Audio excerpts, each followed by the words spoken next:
There is something tender and quiet about the years that come after 65. They move differently. Slower, yes, but also deeper. There's more reflection, more time to notice the small things. A morning breeze, a familiar song on the radio, the way the light spills through your kitchen window while you sip your tea. But there's also a new kind of stillness, one that, for many, can feel surprisingly heavy. It might begin with subtle changes. Maybe the phone doesn't ring quite as often. The kids grown now are wrapped up in their own whirlwinds. Work, children, responsibilities. They love you, of course they do, but the space between visits stretches.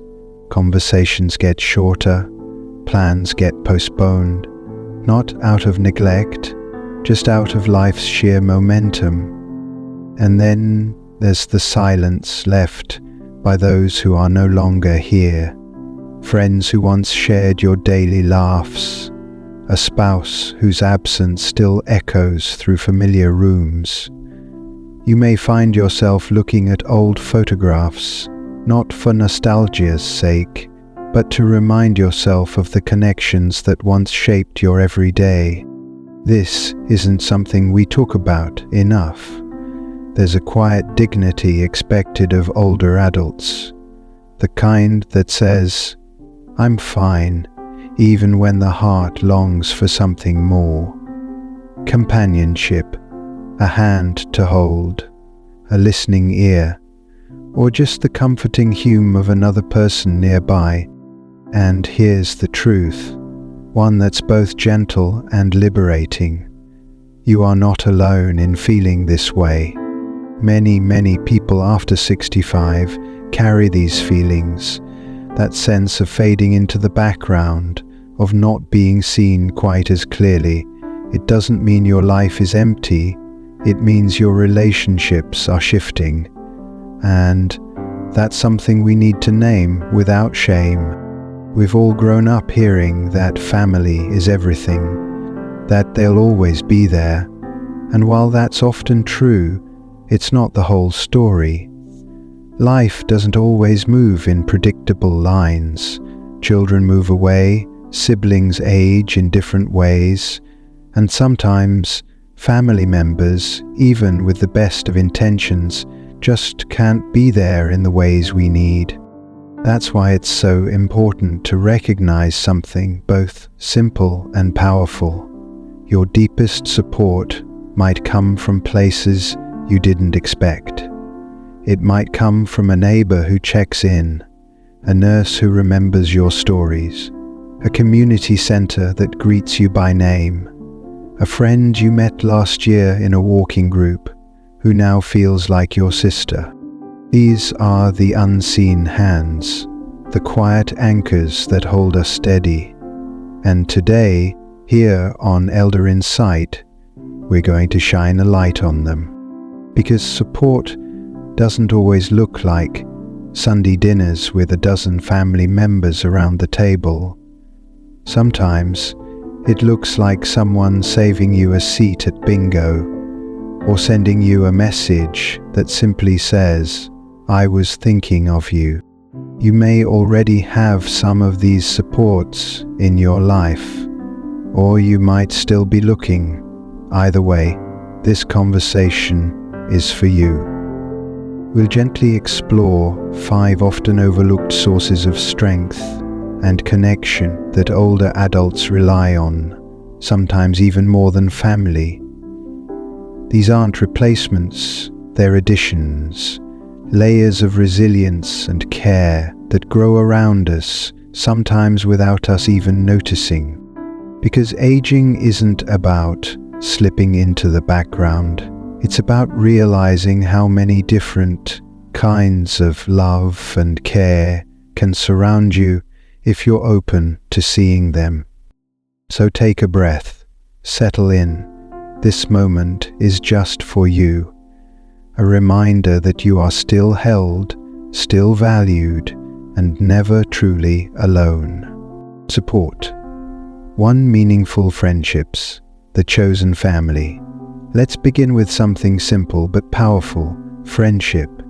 Not just casual acquaintances or polite nods at the grocery store, but real, soul-nourishing friendships, the kind that wrap around your heart like a familiar sweater. After 65, friendships can sometimes feel like fading chapters. People move, routines shift, and health changes can get in the way. But the truth is, meaningful friendships become more vital than ever in this stage of life. Take Irene and Paul, for example. Both in their 70s, they met at a senior art class at their local community center. Neither expected much from the session, maybe just something to pass the time. But over shared laughter and clumsy watercolors, a bond grew. Today, they meet every Wednesday, not just to paint, but to talk, to share soup recipes, to walk when the weather allows. Paul once said something that stayed with us. Irene doesn't replace my wife, and I don't replace her husband, but we hold space for each other, and that's enough. That's the beauty of friendship in later years.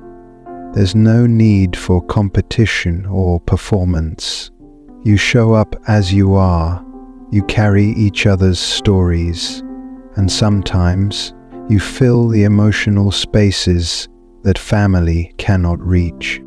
Studies have shown that social connection is directly tied to longevity. In fact, one long-term study from Harvard found that the strength of a person's close relationships, more than their genetics or income, was the greatest predictor of long, healthy aging. Friendships help us stay mentally sharp, emotionally grounded, and even physically healthier. They reduce the risk of depression, lower blood pressure, and encourage us to stay active and engaged. But here's something important. Friendships at this age often require intentionality. You might need to step out a bit, join that book club, say yes to the garden group, call the neighbor you've been meaning to. It's never too late to start or restart a friendship. You may be surprised at how many people around you are also looking for connection, waiting for someone to take the first step. So if you're feeling the absence of family presence, or even just craving more company, look toward friendship. Real friendship. It may not look the way it did in your 20s, but its value runs even deeper now. These are the chosen people, the ones who say, "I'm here," simply because they want to be. Support. To community groups and shared spaces. Now, let's talk about something that often gets overlooked: community spaces. These may not sound exciting at first, but they can quietly become some of the most comforting, grounding parts of life after 65. For some, it's the local senior center. For others, it might be a library, a nearby park, or even the quiet corner at the cafe where familiar faces come and go. These places become more than just locations. They become anchors, spaces where you're not invisible, where someone knows your name. Let me share the story of Alice. She's 71, lives on her own, and for a while felt lost in the silence of her home. Her husband had passed. Her children were supportive, but busy. The days began to stretch long. One morning, on a bit of a whim, Alice joined a knitting circle at her local community center. She hadn't picked up a needle in 20 years. But there she was, surrounded by half a dozen women, chatting about yarn, grandchildren, and the news. That circle became her weekly heartbeat, not just for the knitting, but for the belonging. Community spaces offer something unique. They welcome you just as you are. No expectations, no history to carry, just the chance to show up and be part of something. Even more importantly, they remind you that you're still a participant in the world, not just an observer. When you contribute by leading a group, helping someone else, or just being a consistent presence, you reinforce your own sense of purpose. And that purpose, according to research from the National Institute on Aging, can add years to your life. Community engagement is linked to lower levels of loneliness and depression, better cognitive function, and stronger mobility. The simple act of gathering regularly, even for small things, builds routine and resilience. So take a moment to think, is there a place nearby you've passed by but never stepped into? A group you've considered joining but hesitated? It might just be the place where your next connection waits. After all, sometimes the walls of a community center hold more warmth than even a bustling family gathering. Because in these shared spaces, people aren't tied by obligation. They're brought together by choice. Support 3 healthcare professionals who truly see you. Let's turn our attention now to a different kind of support, one that's often practical, but when it's done right, can feel incredibly personal. Your healthcare team. Doctors, nurses, physical therapists, even the receptionist who greets you at your clinic. They can become unexpected sources of stability, especially when they take the time to really see you, not just as a patient, but as a whole person. Consider Janet, who's 68 and managing both arthritis and high blood pressure. She's been visiting the same nurse practitioner for years. Lisa, a warm, sharp-owned woman in her 40s, who remembers the name of Janet's late husband, always asks about her garden and never rushes her questions.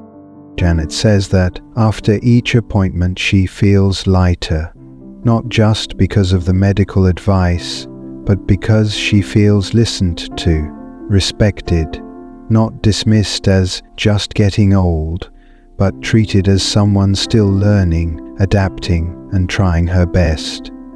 This kind of care can be transformative, and it's not just emotional, it's backed by science.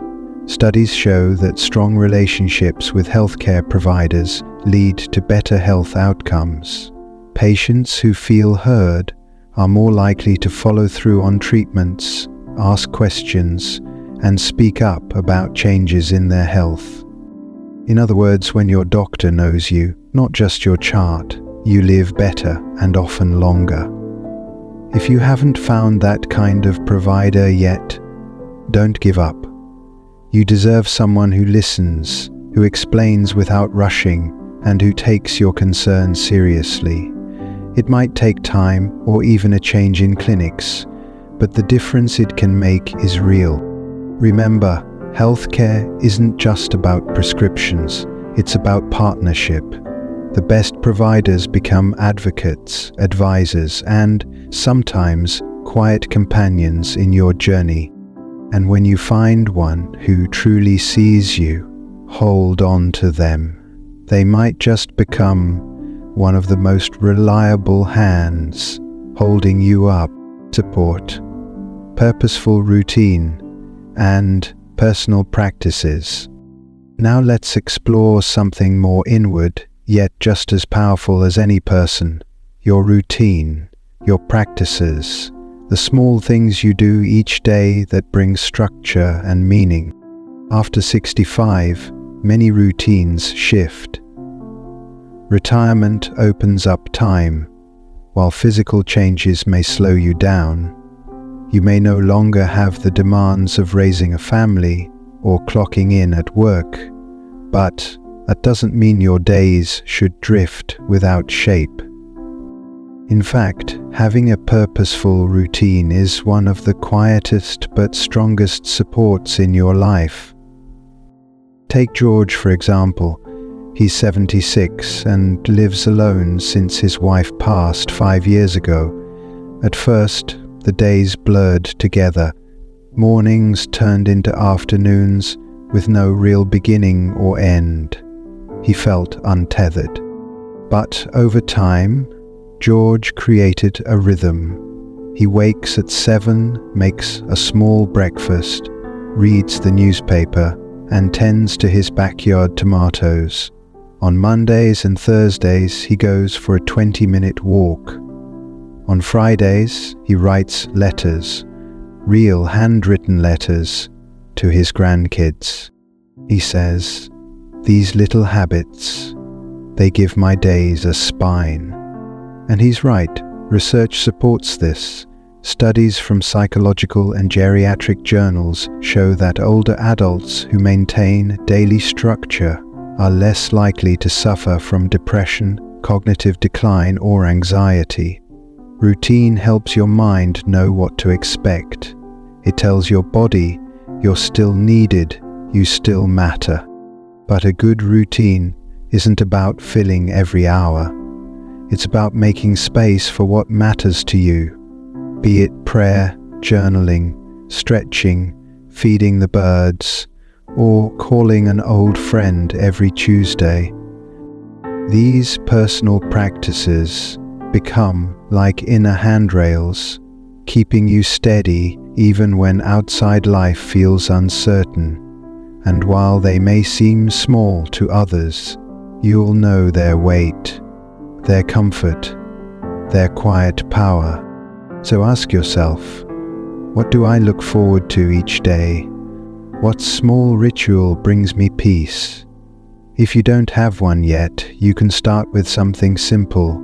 A walk around your block, watering your plants at the same time each morning, saying one thing you're grateful for at night. These aren't just tasks, they're lifelines. Because routine isn't about control, it's about grounding. And when life feels unpredictable, that grounding can hold you firmer than we often realize. Support. 5. Faith, spirituality, and the bigger picture. Let's now turn to something many find deeply personal and quietly powerful. Faith, or more broadly, a sense of spirituality and connection to something greater than yourself. This support isn't always visible, it doesn't always come with conversation or shared spaces, but for many people over 65, it is a constant companion, the inner voice that steadies the heart during uncertain times. Consider Lillian. She's 82, a retired school teacher, and has attended the same small church since she was a young woman. After her husband died and her children moved away, it wasn't just the sermons or hymns that brought her comfort. It was the stillness, the ritual, the belief that she was still part of something bigger than her losses.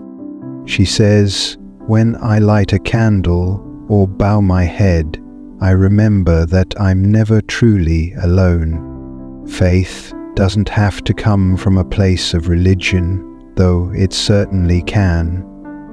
For some, it's found in quiet morning walks, watching the sunrise, or reading poetry that touches the soul.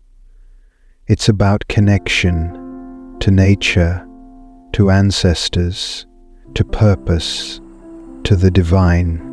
Spirituality has been shown in multiple studies to improve mental health, reduce feelings of isolation, and even improve physical outcomes. Those who have a clear spiritual practice often report greater life satisfaction, even in the face of illness or grief. But perhaps most importantly, spirituality gives us meaning, and meaning is what allows us to endure, to grow and to age with grace. So whether it's through prayer, meditation, music, nature, or simply quiet reflection, this unseen hand can carry us through when others can't.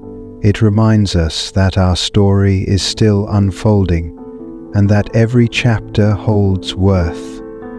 And if you've lost touch with that spiritual part of yourself, it's never too late to return. Light that candle, read that psalm, sit beneath that tree, speak to the silence. Sometimes, in that quiet space, you'll find the strongest support of all. Closing reflection and call to action. Word count 177, character count 199. So, dear listener, we've journeyed through 5 powerful supports that carry us gently but firmly through life after 65.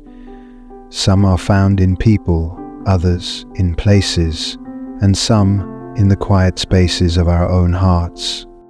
If your family ties are strong, treasure them, but if they are distant, broken, or simply not enough, that's okay. You are not alone.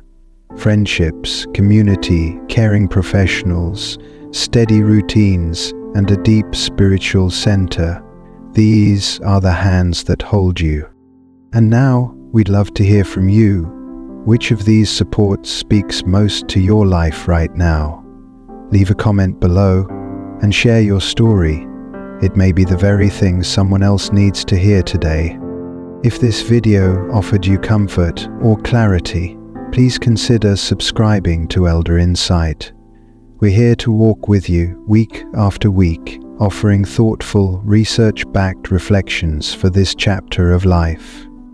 Until next time, take gentle care of yourself. You are deeply valued and beautifully held.